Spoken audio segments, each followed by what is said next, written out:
자, 희귀성의 법칙 지난 시간에 어제였죠. 간단하게 좀 다루었고 오늘 나머지를 이어서 다루도록 하겠습니다. 이제 희귀성의 법칙이라고 하는 것은 뭔가 희귀하다, 희소하다, 곧 소멸될 수 있다, 그리고 가지기 어렵다, 이런 성격을 갖고 있을 경우에는 그것에 대한 욕망이 더 커진다는 거죠. 그래서 그런 희소성과 희귀성을 강조하는 것이 협상과 설득에서 더 용이하게 우리의 목적을 달성할 수 있다, 그런 내용인데요. 브렘이라고 하는 교수는 이 심리적 저항이론이라는 얘기를 했습니다. 이게 뭐냐?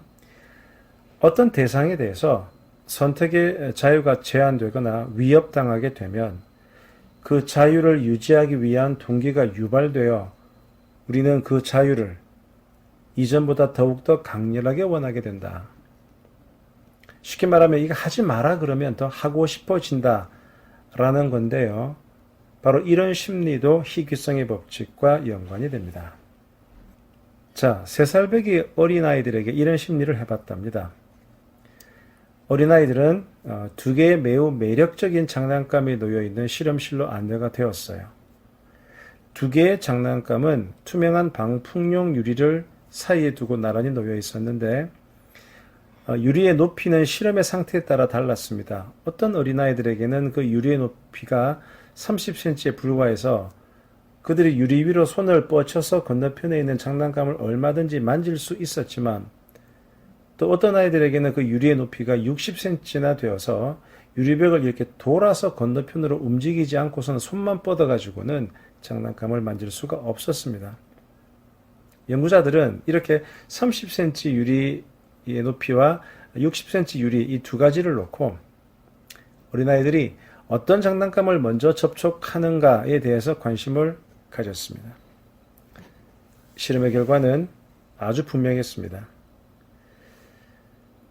유리라는 장애물이 있었잖아요. 그런데 이 유리벽을 손을 이렇게 뻗어서 가질 수 있는 것이 아니라 유리벽을 돌아서 이렇게 가야 훨씬 접근하기 어려운 이런 장난감을 먼저 접촉한 어린아이들. 그러니까 손을 이렇게 쉽게 뻗는 것이 아니고 이렇게 돌아서 그 장난감을 취한 어린아이들이 훨씬 3배나 많았다는 겁니다. 이것에서 이제 브렘은 뭔가 내가 쉽게 접근할 수 없는 것에 대해서 훨씬 더 많은 호감과 관심을 가진다는 거예요. 자, 그 다음에 로미오와 줄리엣 효과라는 게 나옵니다. 우리의 자유가 침해당했을 때 이 저항하는 경향은 우리의 삶 전체에 걸쳐서 공통적으로 발견되고 있는데요.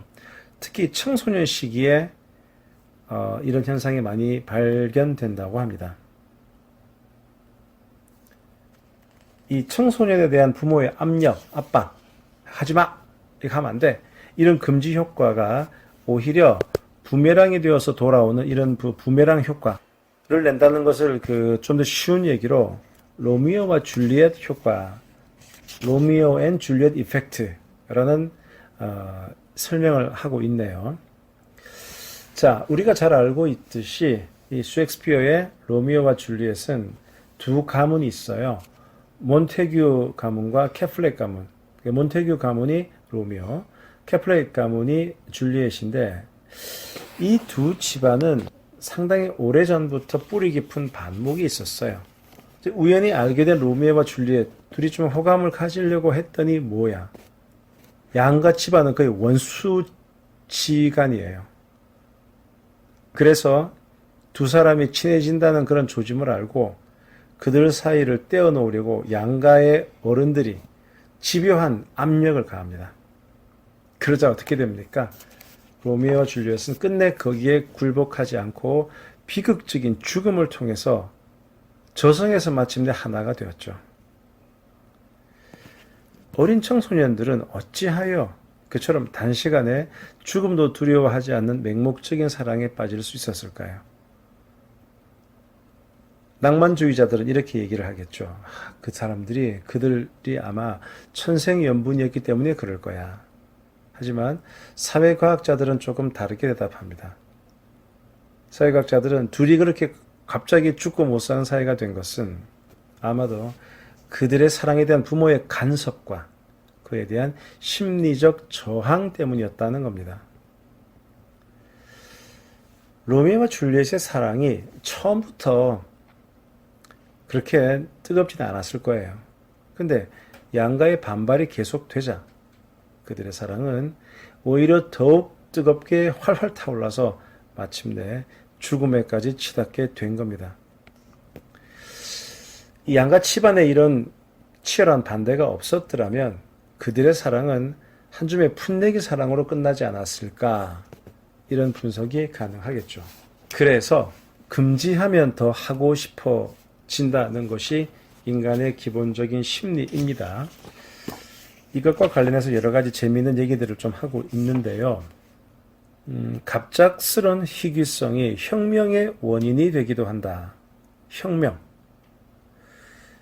이 혁명이라고 하는 이제 챕터로 들어갑니다. 저 예전에 제가 프랑스 대혁명에 관한 대학교 때 강의를 들었을 때 그때 그 교수님이 아니고 좀 젊으신 강사님이었는데 그런 얘기를 하더라고요.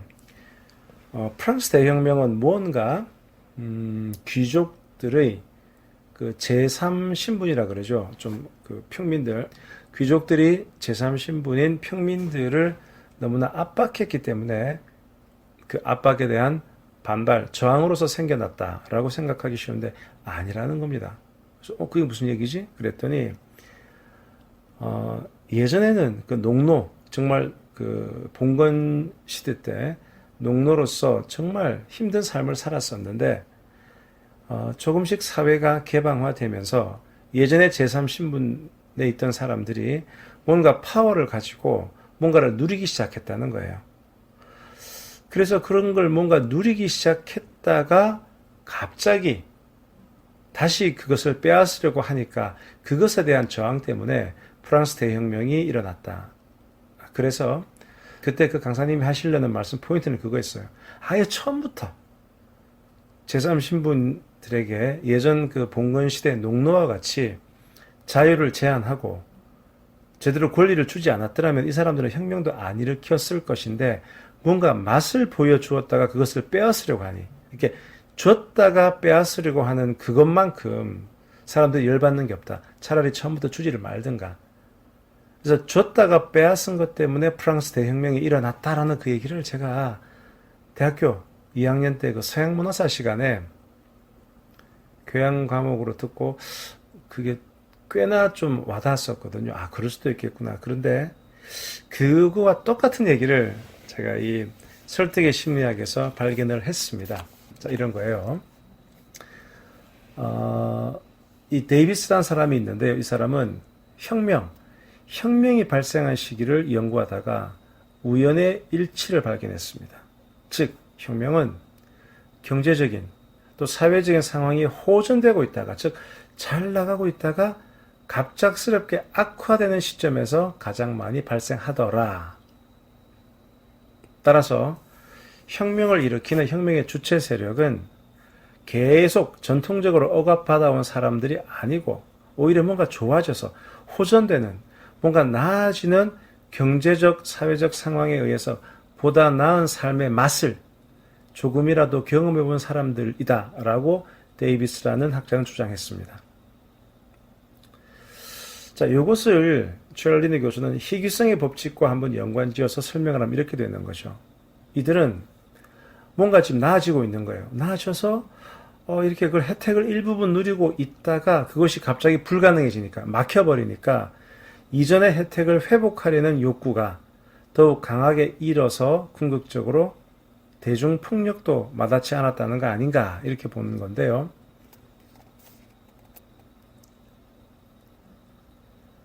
데이비스는 이런 이론을 증명하기 위해서 각종 혁명에 대한 자료를 수집했습니다. 그렇게 하다 보니 19세기 로드 아일랜드 주에서 발생한 폭동, 미국 남북전쟁, 1960년대 흑인 폭동 등의 이 미국 내 사례들은 물론이거니와 프랑스 혁명, 이집트 혁명, 러시아 혁명까지 총망라하고 있었어요. 그의 연구 결과는 앞서 열관 혁명들이 삶의 질이 점차 향상되다가 갑자기 악화된 시기, 뭔가 줬다가 뺏는 그 시기에 발생했다는 공통점을 갖고 있다는 사실을 분명하게 보여주었습니다. 자, 그러면 미국의 예를 한번 들어볼게요. 1960년대 중반에 미국의 거의 대부분 도시에서 발생했던 것으로 인종 간의 갈등 있었거든요. 1960년대. 미국 사람들에게는 그 시절의 그런 사건들을 많이 기억하게 되는데요. 자, 그 당시 이런 얘기들이 많았다고 합니다. 하필이면 왜 요즘 이런 갈등이 더 많지? 라는 그런 의문을 제기했답니다. 왜 그러냐? 이미 흑인들이 노예의 삶을 산 것은 300년 동안이나 계속 되었다는 거예요. 미국에서 흑인들은. 그런데 하필이면 이제 바야흐로 조금 인간 대접을 받게 된 60년대에 폭동이 많이 일어난 겁니다. 자, 데이비스는 이제 뭘 중요하게 봤느냐? 2차 세계대전 이후에, 그러니까 1945년 이후에 20년 동안 미국의 흑인들이 정치적, 경제적으로 괄목상대할 만한 혜택을 누리게 되었다. 이 사실에 주목했습니다. 자, 40년대 흑인들은 주거지역, 교육, 그리고 대중교통수단 이용, 이런 것들에 있어서 이 법 자체가 아주 불평등했어요. 법 자체가 불평등했기 때문에 많은 제약을 받아야만 했었습니다. 또한 흑인 가정의 평균 수입도 교육 정도가 비슷한 백인 가정의 한 50% 정도밖에 안 되었고요. 그러니까 2차 세계대전이 발발하던 그때만 하더라도 그 정도였는데 그 이후에 15년 동안 많은 것들이 달라졌습니다. 우선 연방헌법은 이런 인종차별 법률들을 모두 폐기 처분했어요. 위헌이라고. 이런 차별하면 안 돼. 그리고 경제적으로도 이 흑인 가정의 평균 수입은 비슷한 교육 수준의 백인 가정과 비교했을 때 1940년대는 한 56%, 절반이 조금 넘었는데 1955년도에는 80%로 비약적인 증가를 기록하게 된 거예요.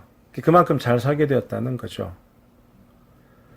자, 그런데 여기서 또 중요한 게 뭐냐. 데이비스가 바라본 것은 흑인들의 인권이 법에 의해서 막 신장이 된 것 같은데 그러다 보니까 흑인들은 낙관론을 가지게 된 거예요.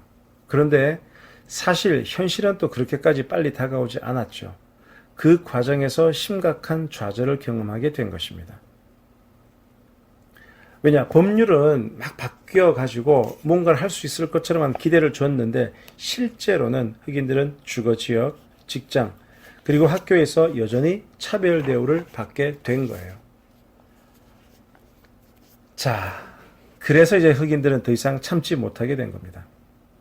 그래서 이제 대부분의 흑인 폭동들은 1963년도부터 많이 비롯됐습니다.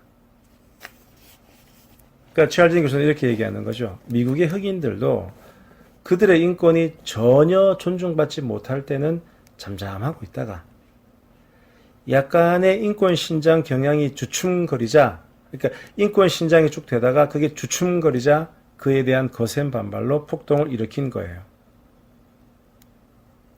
자, 이런 경향의 발견은 이 통치자들에게는 오히려 이런 교훈을 주는 거죠. 즉, 자유, 이거 약간의 자유를 허용하는 것이 전혀 자유를 허용하지 않는 것보다 더 위험할 수 있다는 거예요. 이게 뭔가 맛을 보여주게 되면 나중에 통제가 힘들다는 거예요. 그게 옳고 그르고를 떠나서 사회적으로는, 사회 심리학적으로는 그런 경향이 있다는 겁니다. 그래서 전통적으로 그 독재 정치를 취해왔던 독재 정부가 정치적, 경제적 상황을 향상시키기 위해서 약간의 자유를 허용하게 되면 그 틈새로 물이 들어가게 되면 이제 돌이킬 수 없는 현실이 되고 마는 겁니다. 만일 정부가 일시적으로 자유를 허용했다가 이거 좀 안 되겠네 그러면서 다시 제한하려고 하면 국민들은 온 힘을 다해서 저항할 것이기 때문입니다. 우리는 이런 법칙을 구소련에서 일어났던 사건에서 찾아볼 수가 있는데요. 이 소련은 참 수십 년간 억압의 세월을 경험해야만 됐었죠. 그런데 미하일 고르바초프라는 사람이 등장했었죠. 그래서 글라스노스트와 페레스트로이카 아마 기억하시는 분이 계실 텐데요. 글라스노스트는 뭐 어떤 문학 작품이나 영화, 연극 이런 것들을 금지하지 마라. 좀 어떤 표현의 자유를 준 거고요. 페레스트로이카는 사회주의를 좀 개혁하자. 이런 두 가지 정책으로 소련 국민들에게 새로운 자유와 특권과 선택권을 제공하기 시작한 거예요. 그러자 결국 고르바초프 쟤 너무 앞서가는 거 아니야 그러면서 좀 긴장한 이 적폐 세력들, 그러니까 군대와 소련의 옛 군대와 KGB 고위 간부들은 쿠데타를 일으켰죠. 쿠데타를 일으켜가지고 고르바초프를 자택 감금시키고 자신들이 권력을 딱 잡은 다음에 자 우리는 고르바초프 얘가 망쳐놓은 거 다 없애고 다시 옛날로 돌아간다 이렇게 발표했습니다. 발표하면서 그렇게 생각한 거예요. 소련 국민들은 기본적으로 순종적이기 때문에 이 정도 얘기하면 다 복종할 것이다 라고 생각했습니다. 즉, 이 고르바초프가 뭔가 개혁 정책을 폈는데 KGB가 또 구시대 군대가 이걸 뒤엎었단 말이죠. 쿠데타로. 그러면 소련 국민들은 곧바로 체념할 거다. 그리고 소련 사람들은 그들의 본성에 따라서 그들의 역사에 맞게 복귀할 거다. 왜냐? 고르바초프의 등장은 그냥 일시적인 돌연변이야. 이렇게 생각했었어요. 하지만 아니에요. 달랐어요. 고르바초프는 대중들에게 어떤 자유를 만끽하게 했거든요. 그런데 그 자기들이 소련 국민들이 획득한 자유가 위협당하게 되자 국민들은 먹이를 빼앗긴 호랑이처럼 무섭게 덤벼듭니다. 이제는 고르바초프는 물러내고 자 구시대로 돌아간다. 이런 임시정부의 선언이 있은 지 몇 시간도 지나지 않아서 수천 명의 인파가 거리로 쏟아져 나왔고 또 바리케이트를 세우고 통행 금지에 저항하며 탱크를 에워싸고 무장 군대에 맞서 저항했습니다. 그 저항이 너무나 대대적이고 빨랐기 때문에 말이죠. 불과 사흘 만에 이 구적폐 세력들은 그 쿠데타를 포기하고 후퇴하고 고르바초프를 복직시켰어요. 그러니까 이런 변화 역시 찰리네 교수는 희귀성의 법칙, 줬다가 빼앗게 되면 내가 뭔가 가질 수 없는 상실에 대한 두려움이 그런 동력을 일으킨다는 얘기를 했습니다. 자, 그러면 이러한 교훈을 그냥 국가적인 얘기로 하면 그런가 보다. 이게 우리 삶과 무슨 관련이 있겠노? 라고 하는데 이게 자녀 교육에 적용된다는 거예요.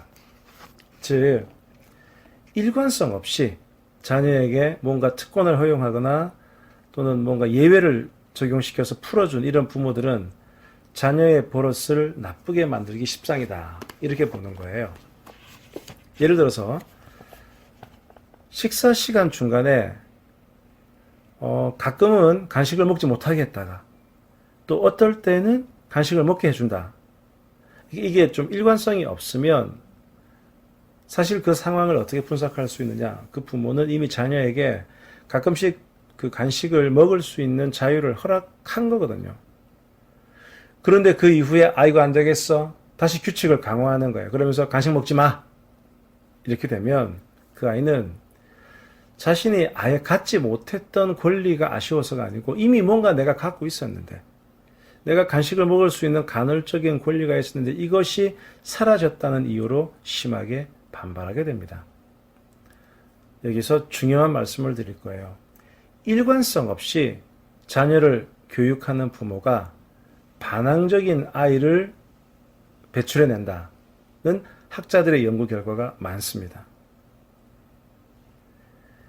그러면 이러한 문제를 피하려고 과도하게 엄격한 부모가 될 필요는 없어요. 불가피하게 점심 식사를 거른 아이에게는 저녁 식사 전에 간식을 줄 수도 있겠죠. 문제는 이 규칙을 변덕스럽게 적용했을 경우가 문제입니다. 그러니까 예를 들어서 이해할 만한 이유도 없이 어떨 때는 간식을 허용하고 어떤 날은 금지하고 이런 마구잡이식 방식은 자유를 얻었다가 빼앗긴 듯한 느낌을 주게 돼서 반항심을 자극하게 된다는 사실을 부모님들은 기억해야 됩니다. 회사도 마찬가지 아닐까요?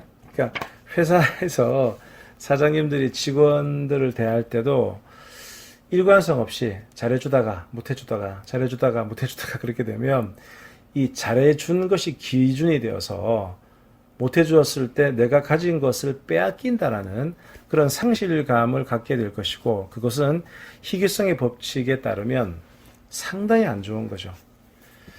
자, 그래서 오늘까지 해서 취할진의 교수의 설득의 심리학이라는 6가지 법칙, 사람의 마음을 사로잡는 6가지 불변의 법칙. 첫 번째, 상호성의 법칙.